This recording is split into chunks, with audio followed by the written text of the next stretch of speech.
Thanks for the introduction. Hi everyone, I am Aylin, and today I'll be talking about de-anonymizing programmers based on their coding style.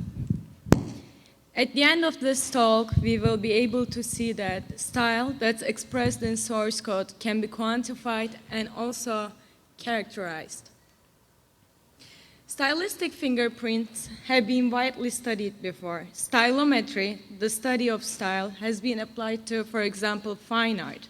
In the case of fine art, style is studied by, for example, the colors or the brush strokes, and it has also been applied to music with the harmony, rhythm, melody, but it's most commonly been applied to written language, and we have applied it to unconventional text in the past, such as text that has some product information and a mixture of languages. We have also applied it to translated text, but today we will be talking about source code stylometry. With source code stylometry, we have the intuition that everyone learns coding on an individual basis, and as a result, everyone codes in a unique way, and this makes programmers de-anonymizable. But besides being able to de-anonymize programmers with coding style, we can also gain some software engineering insights by looking at coding style. For example, we can analyze how programmer style changes when programmers are implementing sophisticated functionality. Or we can look at the differences in coding styles of programmers with different skill sets. We can also use this to identify malicious programmers. And when we think about source code stylometry, there are some common scenarios that come to mind. For example, for the first scenario, let's say that Alice, the analyst, is analyzing a library and she finds malicious source code. And Bob has a collection of source code with known authors. So Bob can search his collection to find out who Alice's adversary is, who the malicious source code programmer is. In another scenario, we can think about plagiarism, automated plagiarism detection.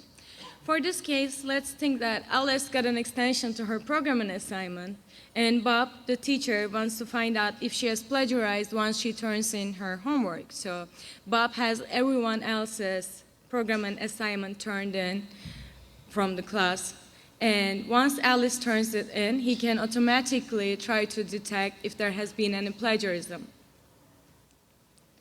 Unfortunately, such security-enhancing cases can also be privacy-infringing, and de-anonymizing programmers might be quite dangerous. For example, Saeed Malekpour, an Iranian citizen, was sentenced to death by the Iranian government because he was identified as the web programmer of a porn site. But Saeed Malekpour says that his photo uploading software was used by the porn site without his knowledge. So there are things that we need to keep in mind when we are applying these methods. And people have tried to do source code authorship attribution in the past, and we see that there have been many attempts, but the data sets they used were smaller in magnitude and their accuracies were not as good as ours. At the same time, we are the first ones to use syntactic features incorporated from abstract syntax trees to represent coding style. For example, the highest accuracy reached in the past was 97%, and it was de-anonymizing only 30 authors. In our case, we can de-anonymize 250 programmers with 98% accuracy.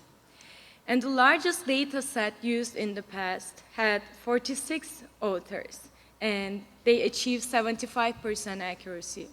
But we can scale our approach up to 1,600 programmers, and we still get close to 94% accuracy.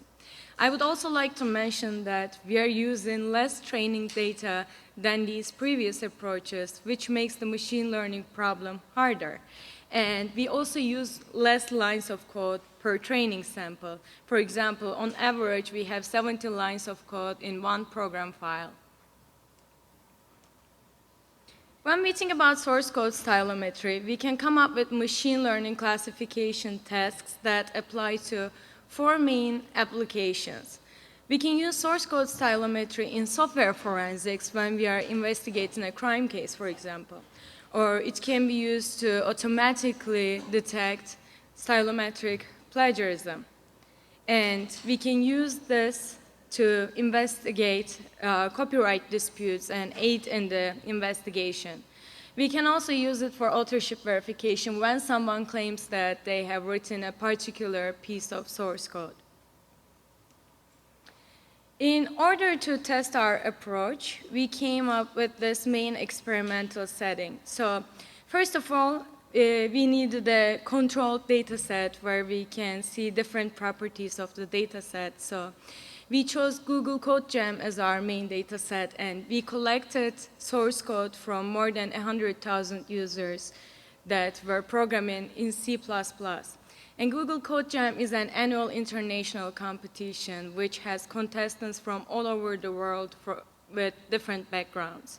Once we have our data set, we pre-process it with our fuzzy abstract syntax tree parser, which is called YEARN, and we get the structure of the program. And after that, we extract lexical and layout features from the source code, and we extract syntactic features from the abstract syntax tree. And we feed these features into a random forest that has 300 trees in it. And these 300 trees do majority voting for the final classification step. To talk a little bit more about our data set, which was very important for the controlled experimental settings. First of all, Google Code Jam data became available online after 2008. So you can just download the correct submissions by the contestants online on Google's website. And all of these contestants are solving the same set of problems in a limited time. And as they advance to the other rounds, the problems start getting harder. So in this case, we can control for the difficulty of the problem, and we can also see how advanced the programmer is. We also observed that C++ was the most commonly used language in this competition. So in order to de-anonymize programmers, first of all, we need to come up with a very good way of representing their coding style. And for this, first of all, we extracted lexical features such as variable names or function names or comments from the source code. And we also extracted some layout features which are about how spacing or tabs are being used. And these features have also been used in the past. But we pre-processed our source code to obtain the abstract syntax tree to represent the structure of the program, and we extracted syntactic features from the abstract syntax trees to represent coding style for the first time. And syntactic features are things like abstract syntax tree node bigrams or term frequency inverse document frequencies or the average depth of a node. And we especially chose random forest as our classifier because once you have enough number of trees, you can avoid overfitting. And at the same time, we know that random forests are multi-class classifiers by nature. And for example, if we had 9 code samples from one programmer, we did 9-fold cross-validation for our classification step. We also wanted to validate our method, so we tested the approach on a different data set, and surprisingly, we got even better results on the validation set. Now, I would like to talk about some examples and interesting cases where we can apply code stylometry. I would like to stress that we set up controlled experiments on the Google Code Jam dataset that correspond to interesting applications. And the main case is authorship attribution, which is trying to answer who is this anonymous programmer, or who has this anonymous source code sample being written by. And in this case, this anonymous programmer can also be Satoshi Nakamoto, Bitcoin's founder. In order to test this, we took 1,600 programmers from Google Code Jam dataset, and we took 9 files for each programmer, and we trained a classifier, and we were able to correctly identify these 14,400 anonymous program files with 94% accuracy. And for the case of Satoshi Nakamoto, if we wanted to find out who Satoshi is, we could find the suspect set who might be Satoshi Nakamoto, and then we train on the code samples from the suspect set, and after that, we take Bitcoin's initial version, source code, and then we test to see who Satoshi Nakamoto's coding style most likely is from the suspect set. But there are a number of problems in performing this experiment besides trying to de-anonymize Satoshi Nakamoto. First of all, there is no public code available for Nick Szabo, who is speculated to be Satoshi Nakamoto. In the second case, we will look at obfuscation. What if a programmer tries to hide his coding style by obfuscating his source code? Programmers obfuscate code to make it unrecognizable, and we saw that our authorship attribution technique is impervious to common off-the-shelf source code obfuscators that are open source or commercially available. One example is STUNNIX. We use this commercial obfuscator, obfuscate code, and try to see if our de-anonymization accuracy decreases. STUNNIX takes the code and after that refactors all user input, strips spaces, and removes comments. But the structure of the program remains unchanged.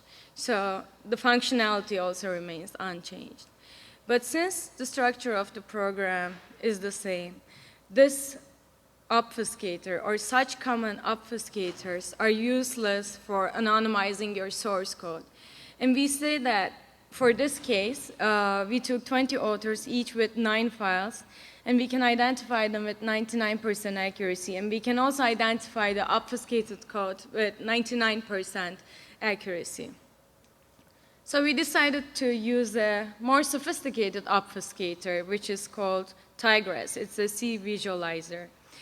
And given this short piece of source code, when we obfuscate it, let's say that we had 10 to 20 lines of source code to begin with. Once it's obfuscated with different types of visualization, we get close to 500 lines of code. And again, all the user input is refactored, comments are changed, spaces are stripped. At the same time, the structure of the program is also changed. Only the functionality at the end remains the same. In this case, our de-anonymization accuracy decreased. In the original case, with the original source code, we were able to identify 100 program files with 96% accuracy. But after the TIGRESS visualizer, we were able to identify the programmers with 67% accuracy. But again, 67% accuracy is much better than the random chance of correctly identifying these programmers, which is 5%. And this obfuscation method also comes with some disadvantages. For example, this code runs 9 times slower on average than the original code. And also, 9 times slower than the original code. And at the same time, if you wanted to contribute this to an open source repository, it won't be readable and it will probably not be acceptable. So this shows that this obfuscation method is not a way to anonymize your coding style. In the third case, we wanted to see how coding style changes throughout years, because if coding style is persistent throughout years, we can take code from different years, train and test on data from different years. And for this case, we found 25 programmers who had programming files solutions both in 2012 and 2014. So we trained on their data from 2012. We trained on 8 source code samples, and we tested on their data in 2014. And we were able to get 96% accuracy in correctly identifying these anonymous program files. When we took these programmers' data from 2014, tested and trained on 2014, we were getting 98% accuracy.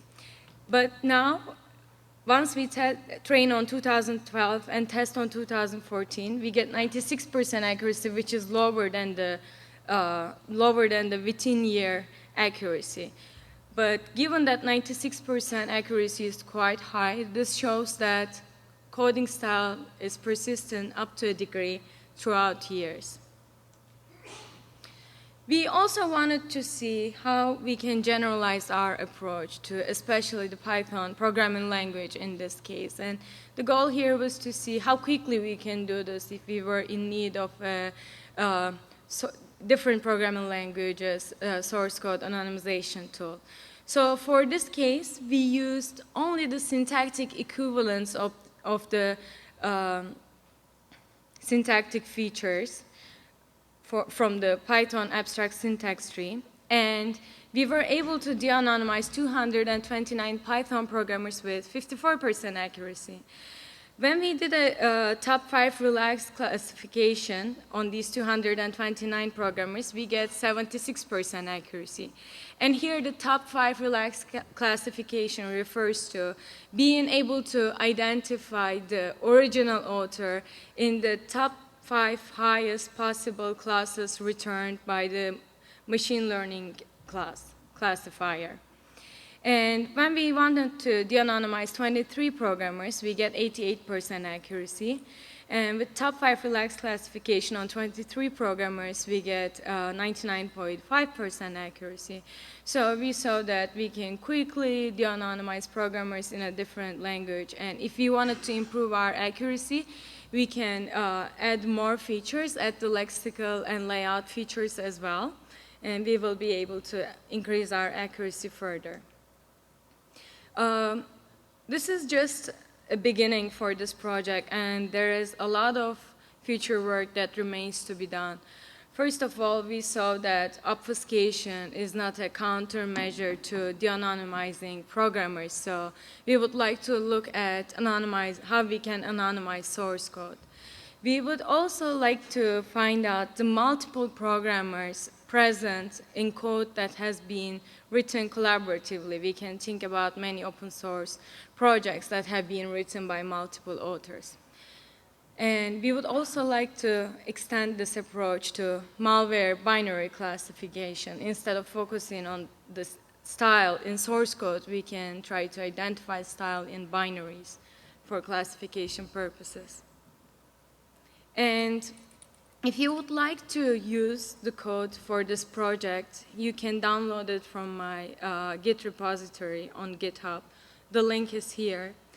At the same time, we have similar tools and projects that we have been working on. For example, we have JStylo. If you Google for JStylo, you can download it and play with it. And this is an Authorship attribution framework.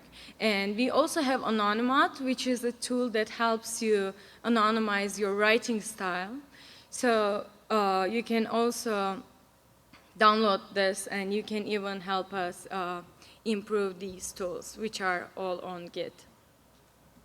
I would like to thank all my co-authors who always keep inspiring me. At the same time, I would like to thank the Army Research Laboratory for providing funding for this project. And I'm ready to take any questions now.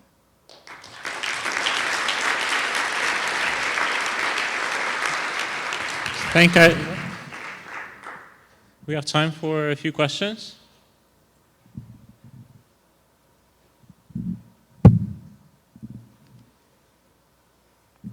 Yu Sun from Penn State. It's a very interesting work. I have 2 questions. So first, many open source projects, they have requirements on coding styles. for example, like Linux kernel. In order to upstream your code to Linux kernel, they require your code to be compliant with certain style. So then how well does your approach apply to this scenario if the coding style is, it's a requirement for the project?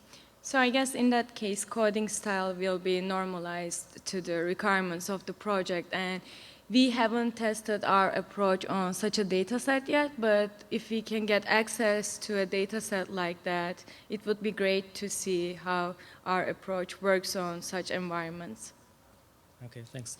So the second question is, so for code-based like Linux kernel, right, the same file might be patched over and over and again, right? So in this case, can you still recognize the original author, which part was actually modified by a different author? So in this work, we only looked at single author classification. Every file in our test data has been implemented by one programmer. In future work, we will look into multiple authorship attribution.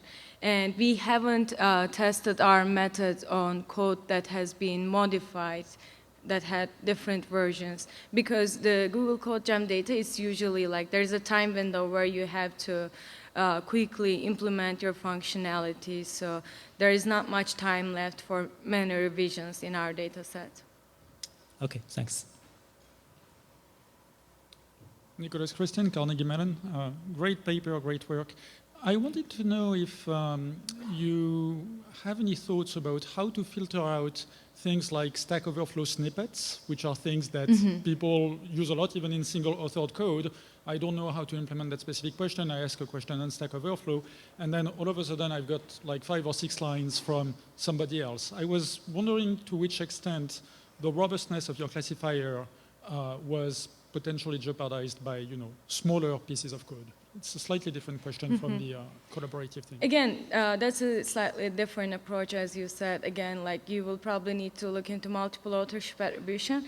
And in our case, since they have a limited time window to implement their functionality, I'm not sure how much time they have to like go and check Google for like Stack Overflow copy paste. So that's why we use this data to eliminate such possibilities. Okay. The reason I was asking is that it would be really cool for people who grade homework assignments in particular. Yeah, we're working on that right now on the multiple authorship problem. Hi, I'm Richard Shen from UC Berkeley. Thanks for the interesting presentation. So my question is about on Google Code Jam. My understanding is that all of the tasks actually have basically the same input format, and also that many competitive programmers will have a library of code that they just copy and paste into all their solutions because it's common patterns that they use a lot. So have you considered the impact of how the different files by the same author might share code or share a lot of logic compared to a different setting? So are you saying that programmers are sharing code across like different programmers, or just one programmer's like code database where he keeps like reusing his previous code? That the same programmer will copy and paste the same code into multiple different programs. So for this, we performed Levenshtein distance experiments on our data set to see how different the code within and across authors is. And the results show that like the within author difference is substantial enough to show that they are not copy-pasting all the work. Okay, thanks. Yeah, you're welcome. Hi, Kyle Saska, Carnegie Mellon. You showed that your classifier is actually quite robust against obfuscation methods that were not aware of your classifier. How do you think your classifier would fare against an adversarial learning attack where it's aware of your feature set, it's aware of the specific syntactic features you're looking for, the variable names, things of that nature, and specifically tries to obfuscate the code in order to disrupt those features? Yeah, in that case, it won't be obfuscation, it will probably be authorship anonymization, and that should work, especially if he knows all the features that we are using. He can normalize the features so that he doesn't look like any one of the authors, or he looks like a different author. That's possible. Hi, good work. So One of the examples you gave earlier in the talk is there's a class assignment and you want to detect plagiarism, but that's a strictly simpler problem when you're in the situation that you just want to check if author A implementing the same assignment looks the same here or here, right? Because you'll have the same author, you're checking if author A implements functionality X and author A implements functionality Y, can you tell they're the same author?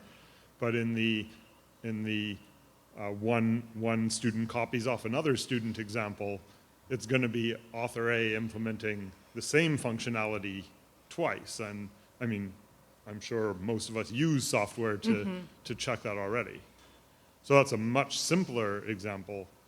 Yeah, like based on coding style, as long as we can detect where coding style of a programmer is, we can see that that part has been written by a particular programmer, and we can chat about this in detail with some examples, I guess, offline.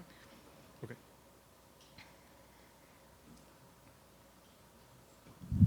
All right, let's thank Aylin again.